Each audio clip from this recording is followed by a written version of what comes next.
Ready? Good. Awesome. Hello, everybody. How are you? I'm still here.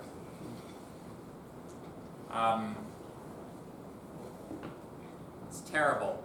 Morale is very low because we keep getting it's going to happen, then it's not going to happen, then it's going to happen. And it's been like this for literally the last month and a half, and it's starting to wear down everybody's nerves. So, I'm just going to stop making predictions. When I am summoned, I will go. It might be today, who knows? It might be 3 weeks from now. Well, it can't be 3 weeks from now because at some point they have to induce her, but anyway. Let's learn stuff. So, we were talking about floating point number. We were going to start a brief digression on base systems and base representations, which is all very important things to know if you want to be a programmer, particularly if you want to be a programmer in an embedded systems context.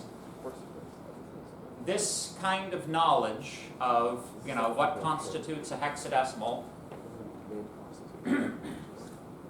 Sneak preview for 2TA4 or 3TA4, whichever of those two you're taking. I'm not sure if 3TA4 exists anymore. Are they still offering TA4 in third year, or is it exclusively second year now? What is the course? It's called 2TA4, Embedded Systems 1. Yeah. It's not TA4. They're not doing it in third year anymore? TB4 Oh. Embedded Systems 2. Yeah, Embedded Systems 2 is different. That's FPGA programming, last I heard. Last year they kind of ran the third year and the second year version, and it was just a bunch of the iBiomed students and miscellaneous others who failed the course before, who were taking it in the semester when I was teaching it. So I don't know. Frankly, I think it's better earlier on, but it needs to be redone in light of the fact that it's now being taught to second years, and it's possible I might teach it. I don't know. We'll see how it goes. As a sessional instructor, I generally don't know what I'm teaching until mid-December. So, so it goes. But anyway, so in 2TA4, I taught that last year. One of the things that you have to be able to do is you have to be able to modify one bit in a register, right? Because these registers, which are pieces of memory, right, they will constitute options for various hardware configurations in the microcontrollers that you're using, right? So, set bit 7 in register X to enable push-pull output pin configuration, that sort of thing. So you have to be able to work with numbers at the level of the individual bit, which means you must be able to conceptualize numbers at the level of the individual bit. And that's why hexadecimal and octal and binary are necessary knowledge for you in your careers. Capici? Good. So I'm not just teaching you useless random garbage, basically. At least, if it's useless random garbage, I get to say what we study because I'm the prof. So there we go. So, the base system used by numeric representation tells you the value of each place value in the number. Under the decimal system, we have ones, tens, hundredths, ones, tens, hundreds, thousands, 10,000s, 100,000s, etc. Right? We multiply each digit by the corresponding power of 10 to obtain the number. Under hexadecimal, it is a base 16 number system. Therefore, each digit gets represented by a corresponding power of 16 rather than a corresponding power of 10. Therefore, a hexadecimal number, which, if you take the same series of digits interpret it as a decimal number and a hexadecimal number, you get two very different answers. Hexadecimal is a more compact notation. You can represent more number in less space because you have more digits to do so with, right? Make sense? Good. Encoding a decimal number in hexadecimal is much more complicated on paper than on a computer. On a computer, it's literally already done for you, so you don't have to really do anything. All you have to do is view it as a hexadecimal number. Incidentally, the print format tag for hexadecimal is X. If you want to view a general hexadecimal number, you use X. All right? The pointer format tag also displays in hexadecimal, but it's also adjusted to the particular bit width of the pointer, right? Which is variable by computer system. So, if you are converting from decimal, each hexadecimal digit may be expressed as digit n is n mod 16 to the power of n over n to the n over 16 to the power of n minus 1. Each digit, right? So as we move along the digits, you know, you calculate out that formula at each step, that yields up each of the hexadecimal digits in succession, right? Where n is the place value, capital N is the number we are converting, and percent sign is the modulus operator. You guys remember modulus? Good. What is it? Remainder. Remainder of integer division. Very good. One hexadecimal digit expresses 4 binary digits in one character. Therefore, it is a binary. If the number is binary encoded, we can convert to hexadecimal by considering each group of 4 bits to be a single digit. Since everything is represented using bit arithmetic anyway, this means that hexadecimal is a native representation of the number in your computer system, whereas decimal is not a native representation. In order to represent decimal, you have to take a hexadecimal number and print it out as a decimal number, right? You have to do something to it in order to display it in a human interpretable fashion. The computer thinks in hexadecimal because hexadecimal is just a number of binary digits, the number being 4, right?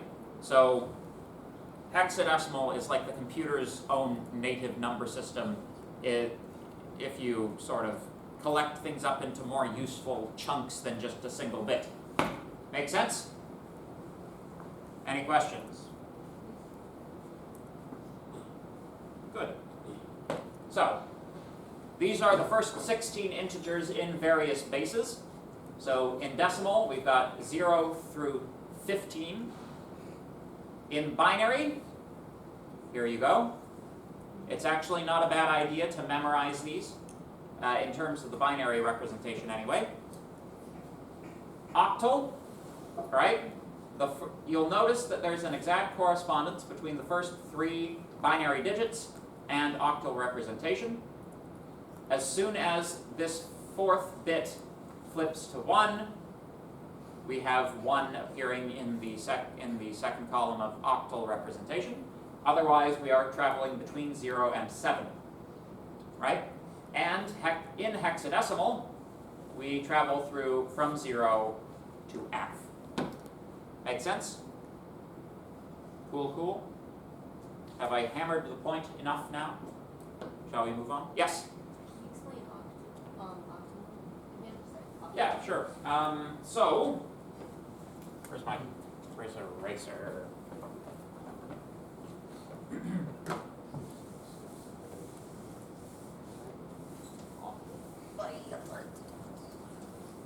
So,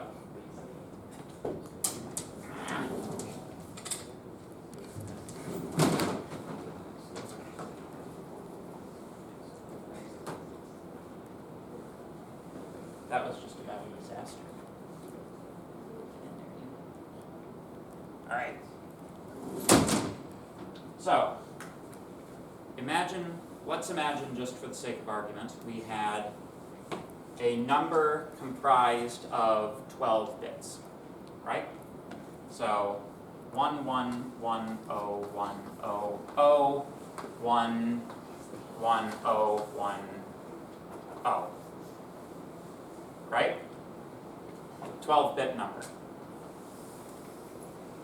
We can represent this in a number of different ways.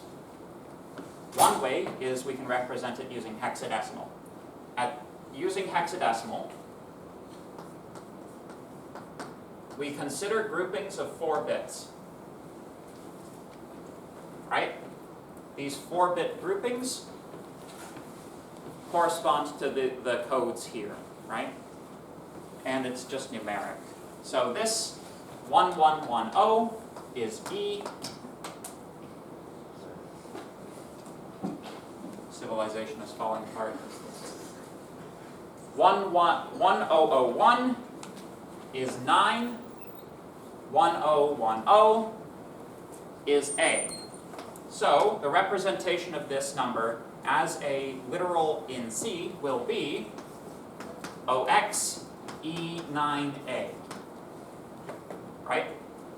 Now for octal, the same procedure, we just split the thing into smaller chunks. We split it into chunks of 3 bits rather than chunks of 4 bits. Right? So, we consider 111, that's 7. 010, that's 2. 2.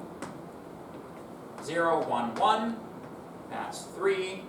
010, that's 2.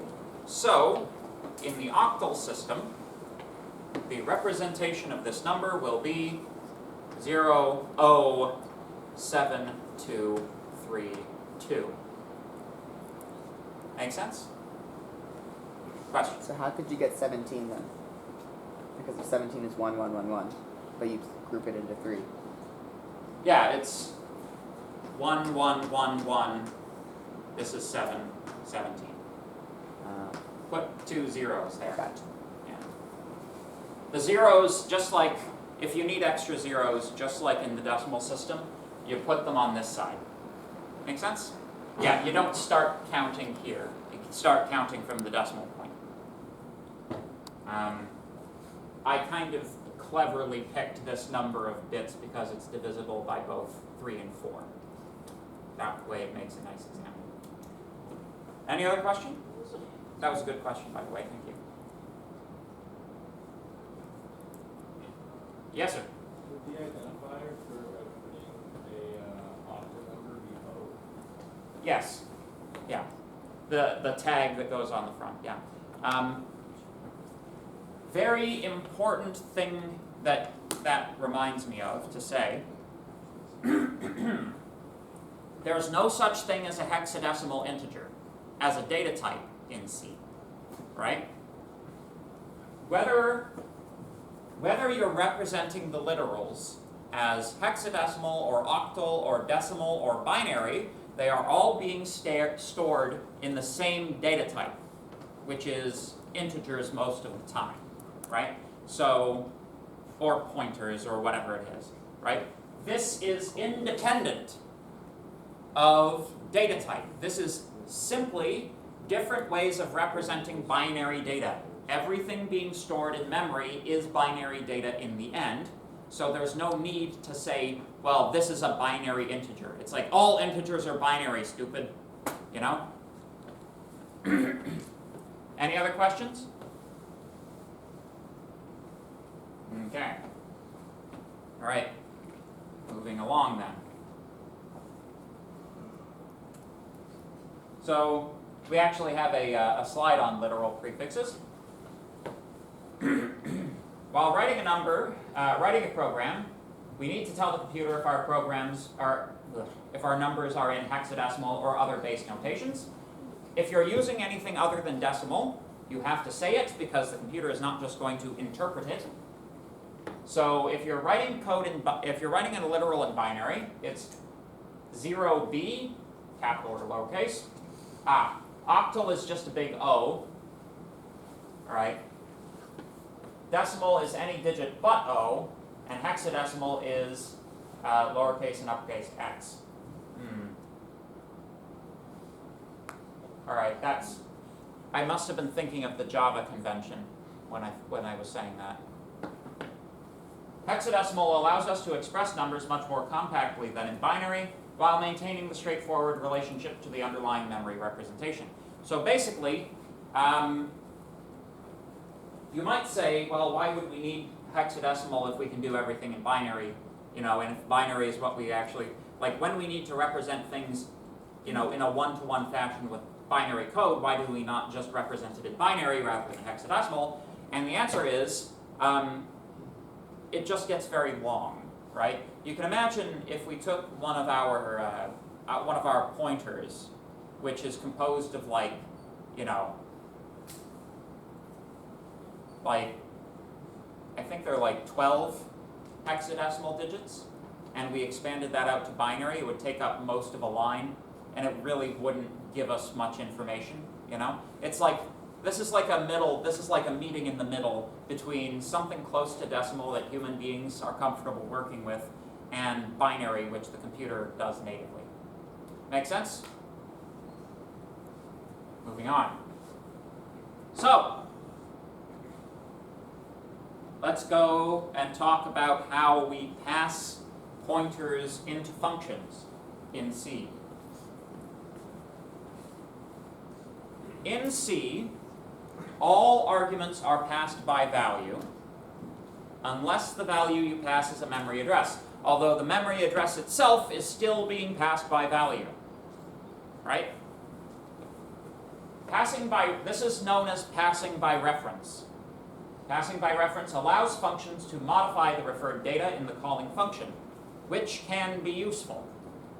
So if we imagine we have two integers, an integer and an integer array, foo and bar, we can pass foo into my function by reference by providing the address of operator when we put the variable in. This, of course, will need to be reflected in the function prototype of my function, right? My func must expect a pointer, right? We use the ampersand operator to pass the address of foo, but bar is already a memory address. Remember that arrays, if you just have the name and no square brace operator applied, that is the same thing as a pointer to the first element of the array. Therefore, this is already of that, it's already of a pointer equivalent data type. So you don't have to provide the address. Unless you wanted to pass the entire array by reference, in which case you do want to provide the address, but in that case you would be passing, basically in its function definition, my func would be requiring a double pointer. Right? So far so good? Hopefully. In C, some array is defined as the address of some array at 0. Right? So it's the address of the first element of the array. Inside the function definition, foo will need to be dereferenced, but bar will not. So we are passing foo by reference, which means inside the function, we will have to dereference it to be able to write to that memory cell. Whereas bar is already a reference. Any array access which you are performing is automatically also a dereferencing operation, so you do not need to provide another one. Make sense? Otherwise you would be dereferencing it twice, which means that you would be dereferencing a value, and that value is unlikely to fall inside of your declared memory space, thus resulting in the deadly and dreaded segfault. Make sense? So far so good? In my first year class, I had a guy reading a book. just in like the second row, just reading a book during the lecture. I told him to put it away and that he was being rude, because I think that's correct.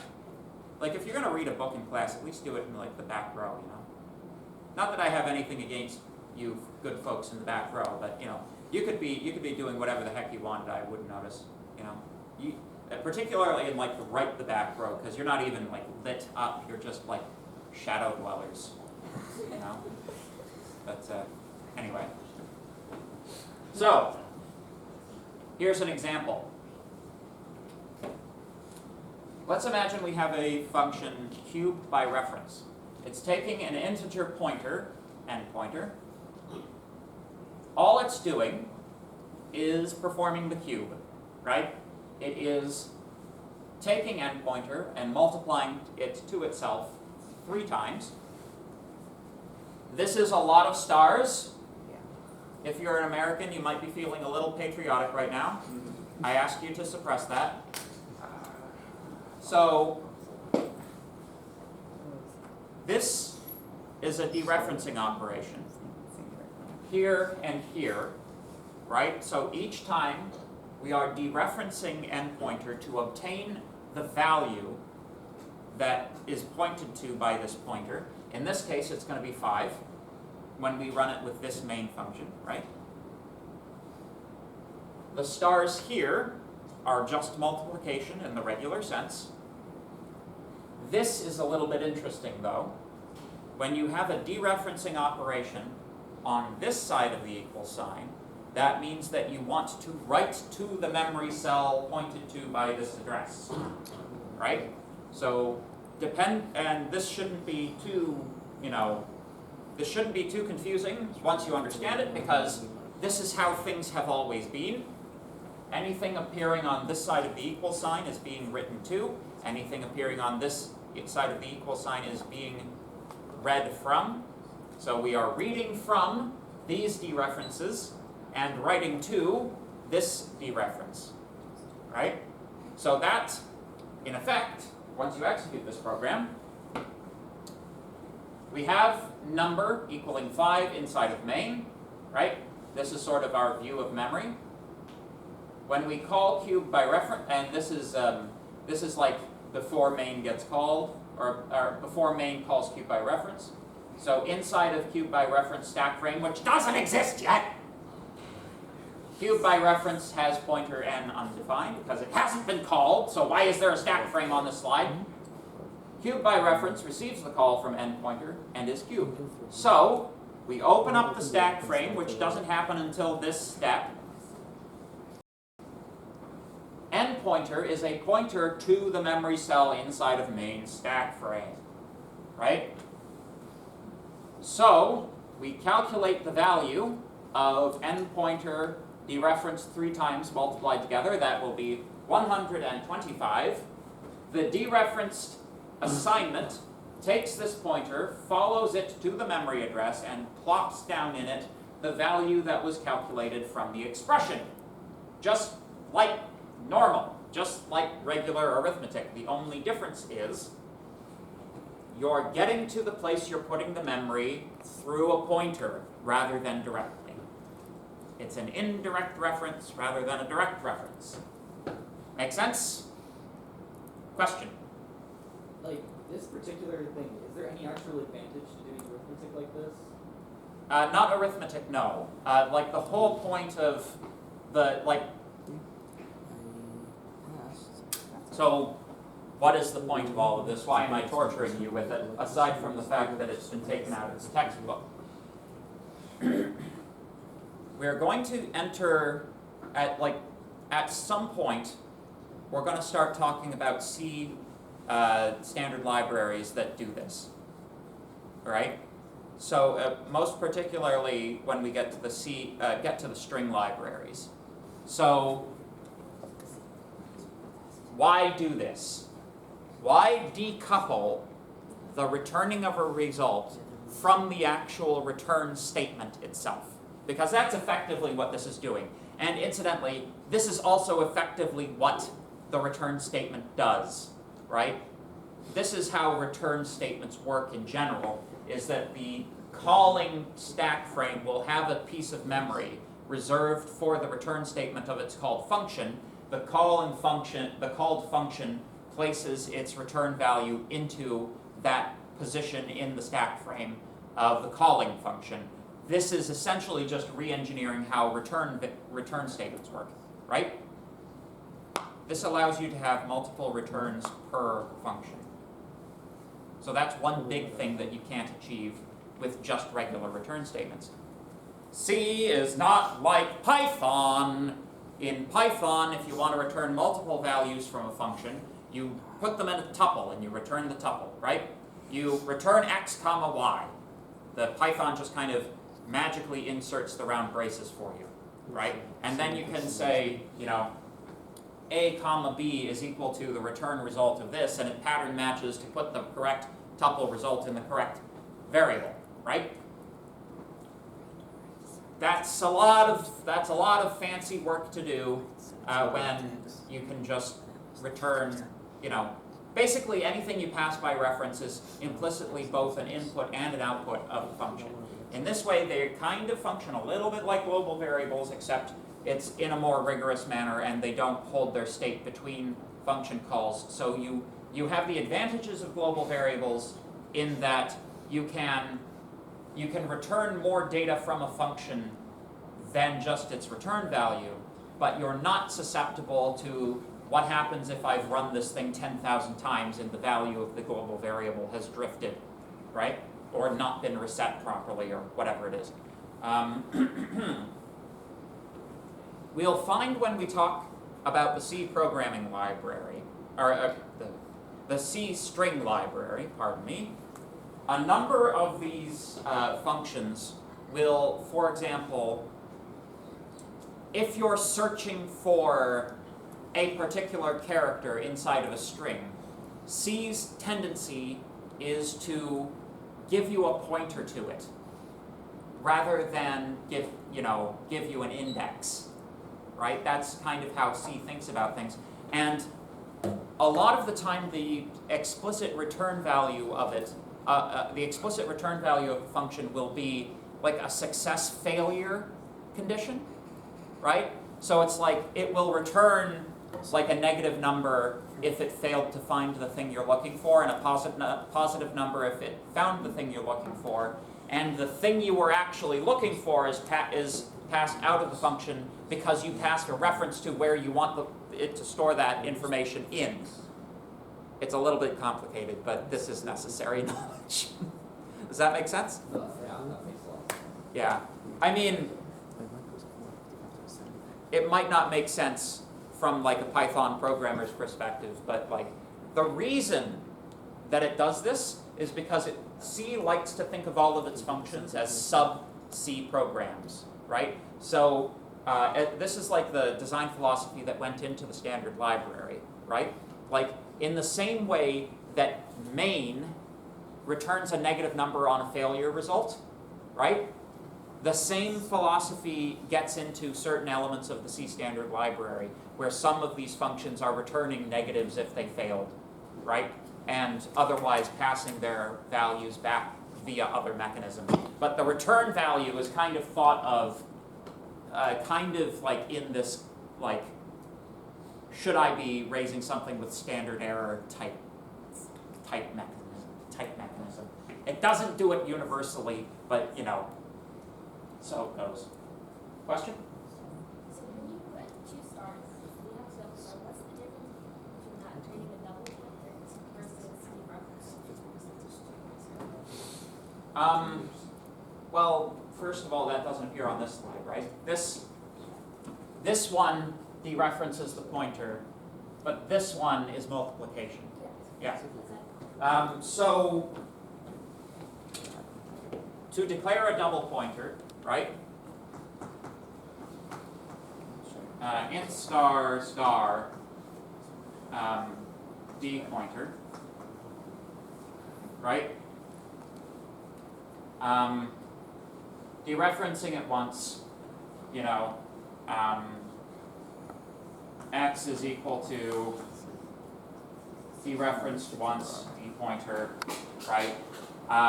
If you want to dereference it twice, you apply 2 stars. It can be a little bit tricky though. Sometimes you have to put braces here to apply one and then the other. Like, for example, if you had an array of pointers and you wanted to access one element of the array and then dereference it, you would do something like dereference D pointer at 3 or something like that, right? You have to think of these as being operators.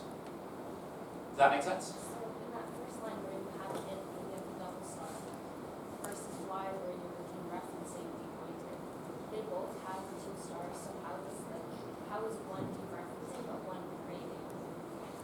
The presence of the declaring data type. That's it. That's this, because this line starts off with a data type keyword, it is known to be a declaration line, and star has a different interpretation inside of the declaration line. So the meaning of the star operator is contextually dependent. Make sense? Follow-up question. Could you have done Y equals asterisk X? Yes. Yeah.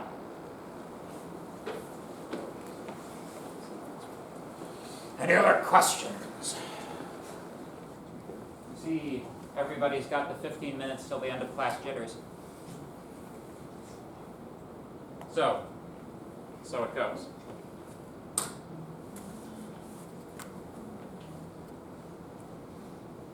So, in order to accept the memory address as an argument, that fact must be specified in the argument's type information, as previously stated. So if we take a look, we specify that an argument is expected to be a pointer the same way we express that a variable is expected to be a pointer. We include the star. In this example, we replace the following operations.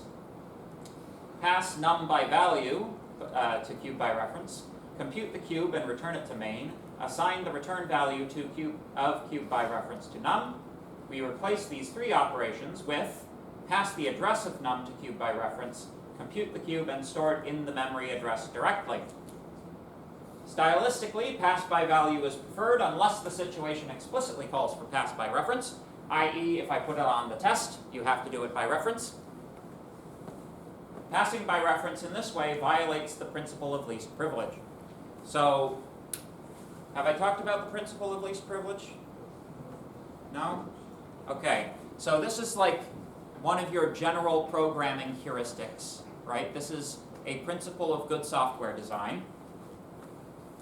No user or program should have more access than it needs to perform its operation, right? So if you have a program, Solitaire, for instance, does Solitaire need internet access? No. Probably not. If it's using internet access, is that a problem? Yes. Probably, because it's probably Chinese spyware or something. What you like? This is the organizational basis for the user system in Linux as well, right? When you set up a user account on a computer, how it's like normally with most computers, there's only one user, right? How many people have a computer that has multiple users? Not very many in comparison to the number of people. Probably like, you know, a sibling has an account on your computer or something.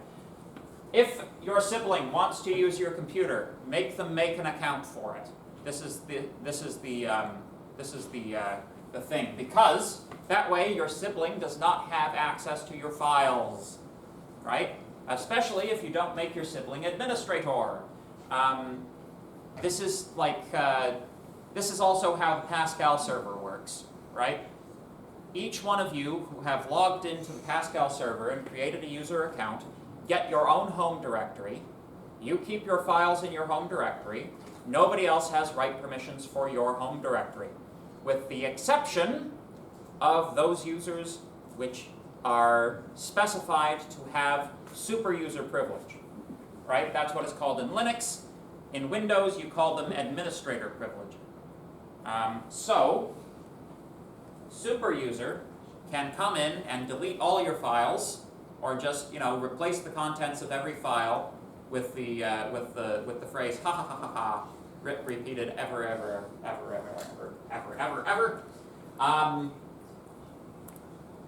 So basically the idea, it's like don't trust anyone as expressed in computing, It's like, why would we allow a student to be able to access another student's working directory or home directory? We would be inviting academic dishonesty. We would be inviting mutual sabotage, all these types of things. Users, which are typically humans, are never to be trusted for any reason. Never trust them. Never give them more permission than they need. Programs are written by humans. Therefore, programs should never be trusted any further than you would trust a human that wrote them. Right? Perhaps even less. So, programs should not have any more permission to access your operating system than they require to perform their operation. This is why, in Linux, if you want to install a program for all users on a computer or on a system, for example, you require the invocation of super user privileges. Presumably, there is one user of your computer who is trustworthy, or at least the least untrustworthy, shall we say. And in this person, you invest super user privileges. They are, in theory, responsible for maintaining the computer system's integrity. And someone has to have super user privileges in order to be able to do useful and necessary operating system solve operating system problems. If we could get away with computers which don't need a super user, that would be grand, but unfortunately that's not the world we live in. At some point, a smelly human must be trusted. And so trust as few of them as possible. That's the rule. So, anyway, that's the principle of least privilege poorly explained. So, the syntax for passing arrays as arguments to functions is the same as passing a variable by reference. This is because the compiler does not differentiate between pointers and one-dimensional arrays. Like so many things in C, that means it's your job. It's up to you to write your functions so that they are using their arguments as intended. Documentation becomes critical. An array is actually a pointer to its own first element.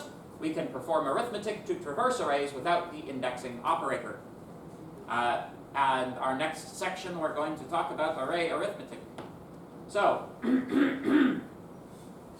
we've kind of already talked about this a little bit.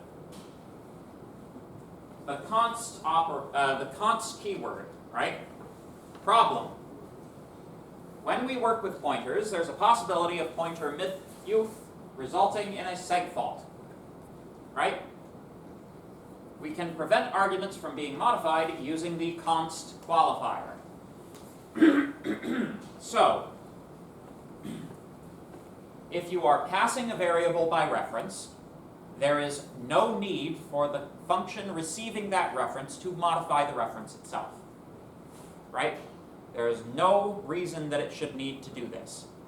Therefore, using the const keyword locks the function out of having write privileges. It has read privileges, but no write privileges, right? This means that this pointer cannot be modified, which means that you are not susceptible to the stupidity of whoever may have wanted to do so.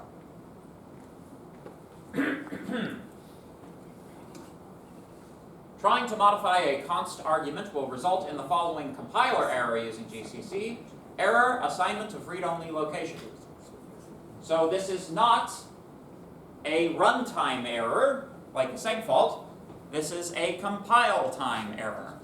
Violation of const will result in your program not compiling. All right? With a somewhat arcane error message. Using const to restrict functions from modifying things they shouldn't modify is good software design.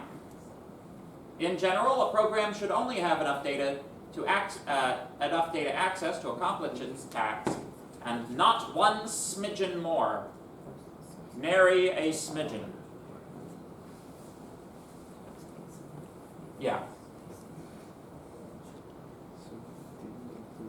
In general, every single argument to your function could be const, and that would be fine. Because if you want to modify them, you can always copy them to a variable inside of your function, change them however you like, but the changes will be destroyed after your, after your stack frame is deallocated. So it's like, if you want to play with it in your own little playground, fine, right? But don't pretend we gave you a pointer we didn't. Yes? Yeah, but wouldn't that just be the same as passing my value? Yeah, but,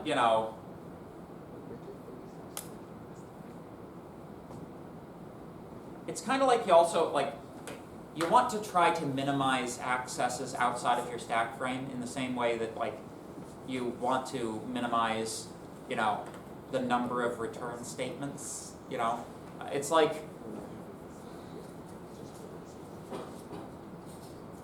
getting something passed to you by reference, you should view it as a privilege, and you shouldn't just use that as an excuse to use main as part of your working memory, right? Have some respect for the boundaries. Make sense? I know these are general touchy-feely points, but C is kind of like that. It's a language where it's very easy to shoot yourself in the foot, if you're not following conventions. Make sense? Any other questions? So, let's talk about pointer arithmetic. I was trying to Google comics about indirect references because pointers are indirect references. Apparently, the internet thinks that an indirect when you're being indirect, you're being passive aggressive, which I found amusing, but I don't know, people are strange. Of course, it's kind of interesting. It's like there are certain words that are definitely acquiring strange new meanings in this age of the internet. If you see a YouTube video and it's 10 weird things or 10 weird moments in X program, it's almost invariably talking about sex, weird means sex now. It's very strange. But anyway, that's my experience of things anyway. If anybody cares to differ, then we can gang up on Urban Dictionary and implement our own definitions of things. Anyway, so let's talk about pointer arithmetic in the 5 minutes we have left in class. So this is just a very,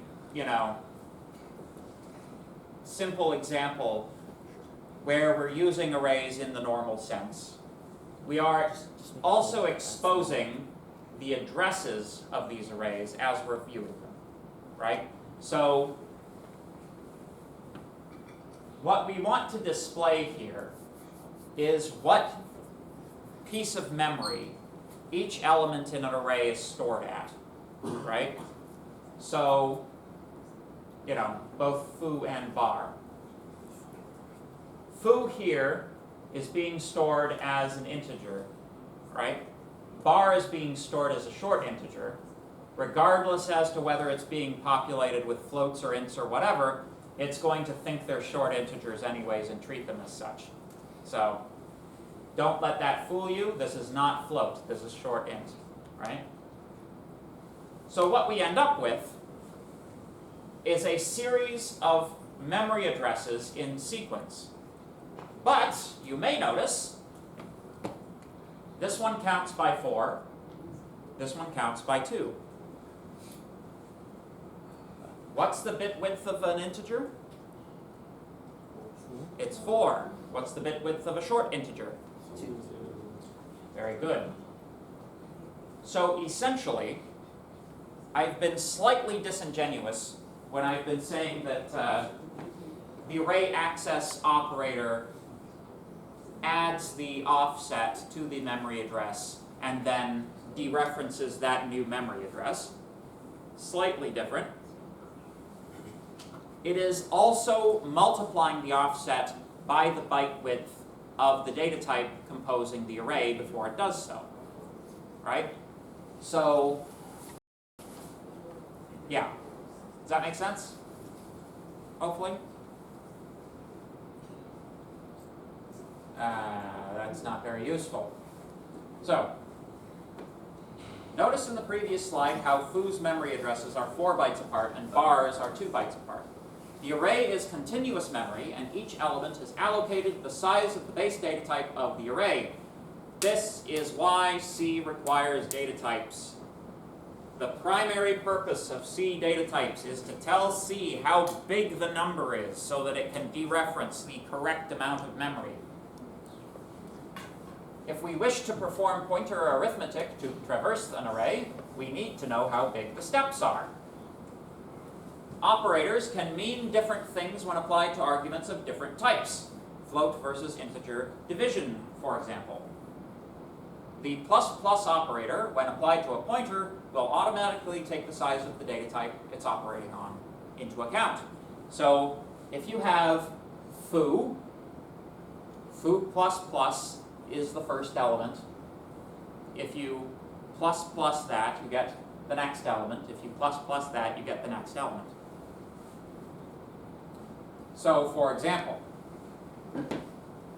if we have a string, dated reference, and we have another, we have a pointer to a character, which will point to some point in this string, we say that the foo pointer is equal to foo. Notice we don't need the ampersand because this is already a memory address, right? While foo pointer does not equal the null character, that is to say, while we are on non-null characters, that is to say, while we are still inside of these characters here, print parentheses with a character inside, dereference foo pointer plus plus. And this is your output.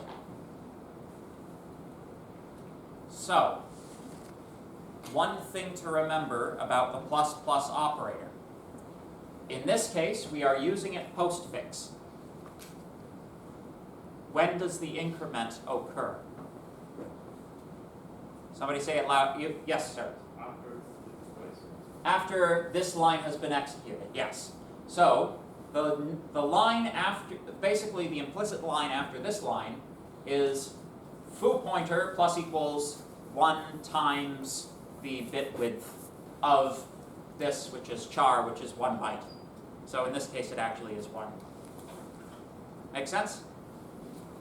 Cool. So you'll notice that this is array traversal, where essentially we have taken the index and replaced it with a pointer. Right? You may say to let me just say 2 brief words about why this is useful and then you can go. So why would you ever do this versus passing an index, right? Many of the C libraries that we're going to see in the coming weeks require pointers to the middles of data structures as, for various reasons. If you're using an index here, you have to then convert that index into a pointer before passing it to one of these other functions. Whereas if you're just tracing through the tracing through this, this thing with a pointer, then you don't have to perform any conversion there. Also, this is more efficient because it doesn't require the offset calculation every time you perform the array indexing operation, right? It just is a pointer that you're dereferencing. Make sense? Any questions? Okay, I might see you again. We'll see.